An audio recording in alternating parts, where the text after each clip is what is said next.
Dwi yma i'r cleifion. Mae gen I dîm da o'n amgylchu tu ôl I fi, ond dwi yma i'r cleifion. A os fedra I wneud un claf, dimlo dipyn bach yn well neu chwerthin, dwi di wneud job da. Mae Rhian Hughes yn gweithio fel gweithiwr cymorth gofal iechyd yn Wrecsam Meilor. Dwi ar banc efo A&E ar hyn o bryd.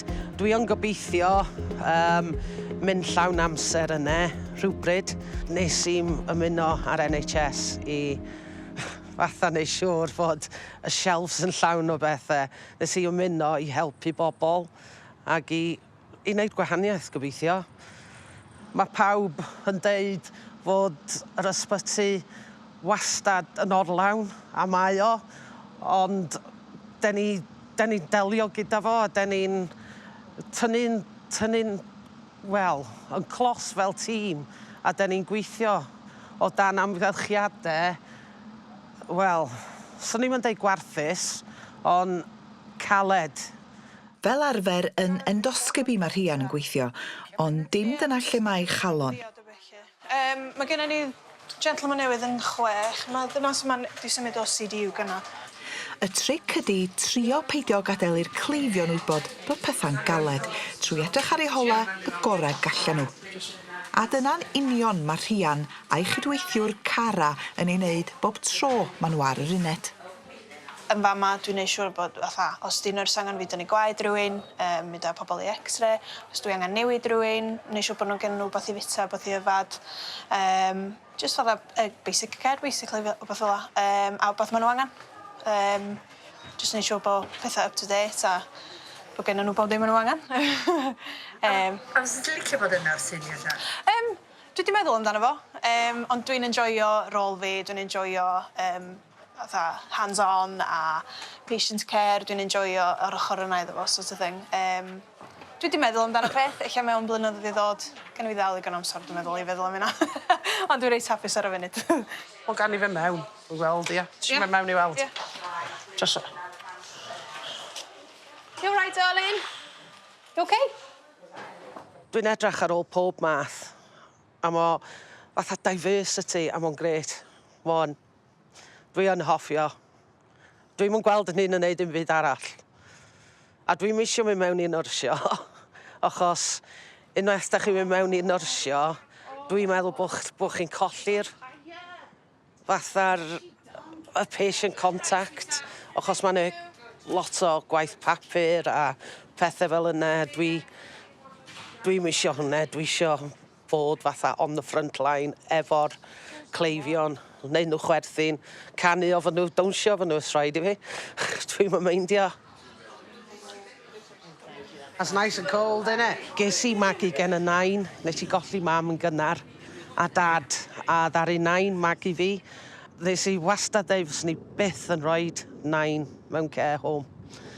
Ac nes I ddim, nes I fynd efo'i trwy bywyd tan y dyddio a wedyn nes I benderfynu bod 9 di roi gymaint I fi am chwaer, mae'n hen bryd I fi roi rhywbeth yn ôl hefyd i'r gymuned.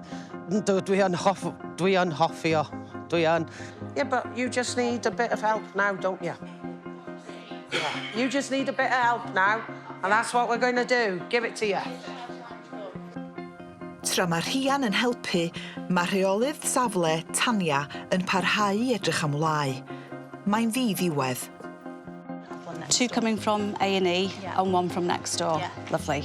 Hi, Sam. Can I just check, do you know about the beds over on the AMU? 2 on short stay, and then they're moving 1 directly over from AMU assessment. Yeah. And we still have 2 crews outside with 1 crew that's just arrived. So at the moment, we are running out of space fast. So we need to look at moving patients from A&E over to the AMUs and other areas of the hospital so that we can facilitate space for the ambulance offload. But we're hoping it's not going to get any worse than this, but there's always a possibility that it could. A tra mae'r ambulances yn styc tu allan, llenwi mae'r ystafell aros. A mae sawl un wedi bod yma drwy'r nos.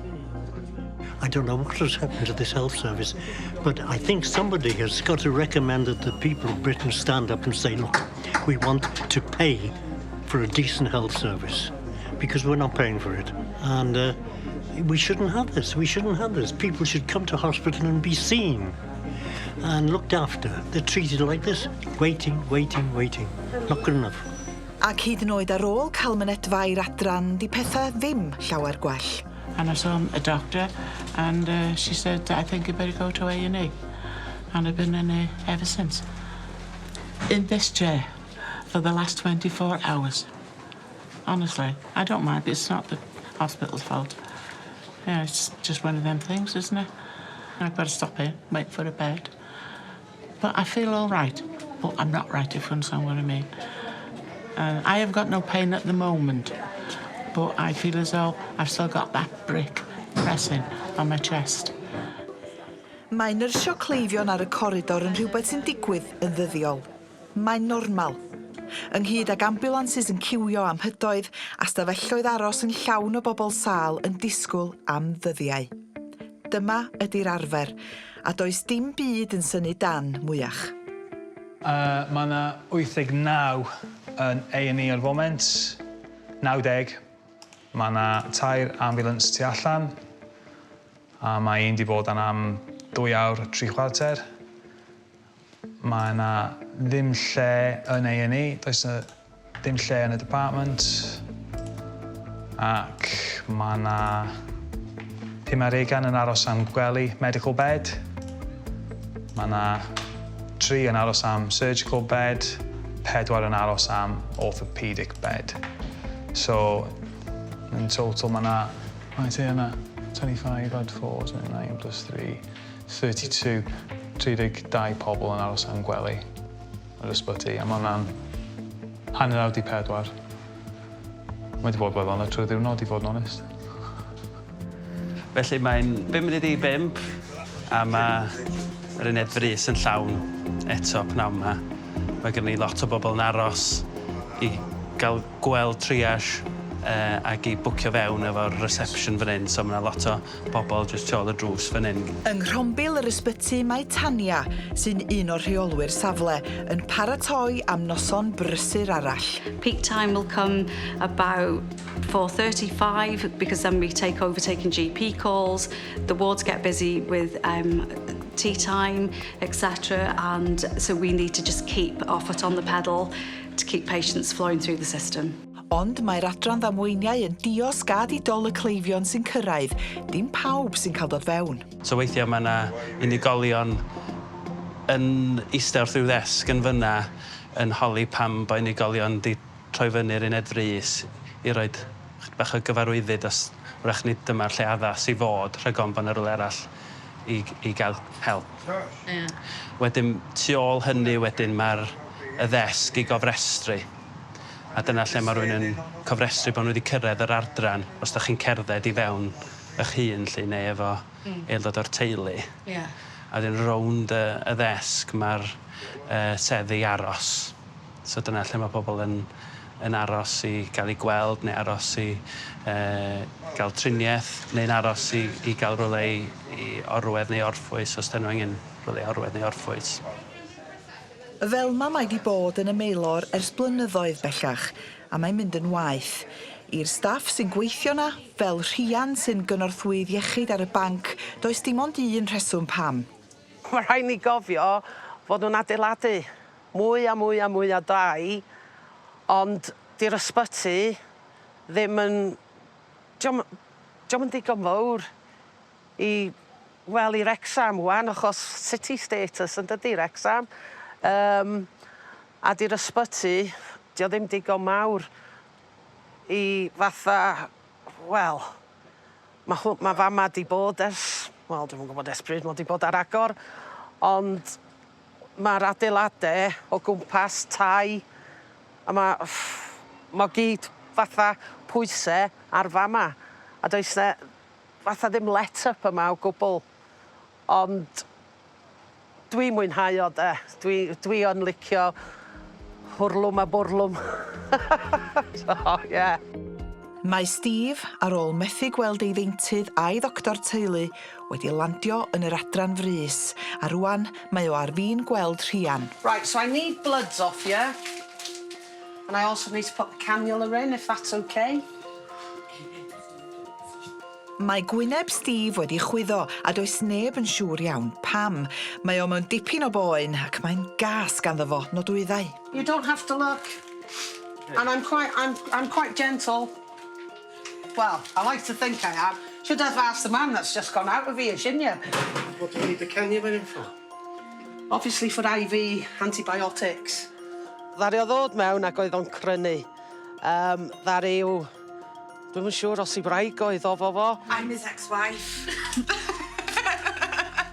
Wow. Well, no, technically we're still married, so... Oh dear. I'm still looking after him. Ddari hi gynnig dal I law o, achos fod gen fo ofn nodwyddau. I think it's just an abscess, tooth abscess. He went to the dentist this morning, they wouldn't see him. They didn't have any appointments, so he phoned me up and was like, I've got to go to the hospital. Is that okay, mate? Right. Just turn your hand slightly for me, Stephen. Yeah. You're shaking like a leaf, mate. Don't worry. You all right? Count to 10. Take those deep breaths for me, mate. Oh, God. It's out. There's nothing there. Go on.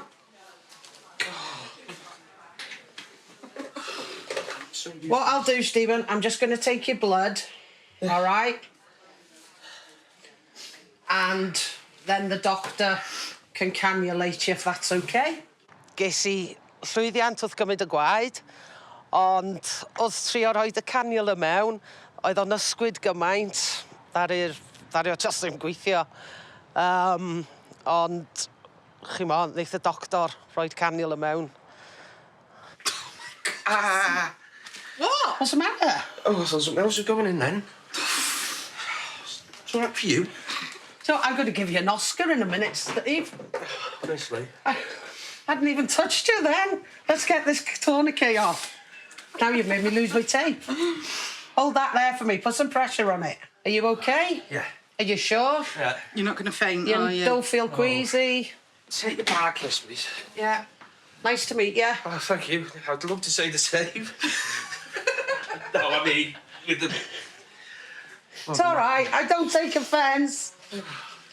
On roll on 9 o'clock. Mae di bod yn ddiwrnod hir i'r cleifion ag i'r staff. So you're going home, sweetheart? Yes, I'm going home, yes. Waiting for my daughter, who's en route from Oswestry. Oh, so you don't live far from me then. Where do you live? Whittington. Oh, you live a bit further. But your daughter only lives 9 miles from me. All right. Have you ever heard of the Ceiriog Valley? Oh, yes. That's where I live. I know the Ceiriog. In the middle of there. Yes. Yeah. Lovely. Okay. Yes. So, all the best, sweetheart. Thank okay? you very much. All right. And to you. Ond wrth I un claf fynd adre, mae 'na 10 arall yn disgwyl I gymryd ei lle. You brought her in, okay? Are you all right to wait? Yeah. What's your date? What's her date of birth, lovely? Does dim amser I adlewyrchu ar yr hyn sydd wedi digwydd, dim ond gobeithio bod bob dim wedi wneud y gorau gallwch chi. Fel arfer mae'n just bedlam. Ia, mae na just gymaint I wneud. So, ond na, dydi... Ia. Wedi llwyddo bob beth heddiw hefyd, o... Do. A wedi cael y ddwy yma nice glo lawr am y nos. Oh. Job well done. Yeah. Aros. Fydd hanes y rhan fwyaf o gleifion yn yr uned frys heno. Dyma adran sydd ddim yn cael cau. Mae'r drysau wastad yn agored, ac yn ei holau y daw y staff, achos fod helpu bobl yn rhywbeth sydd yn ei gwaed.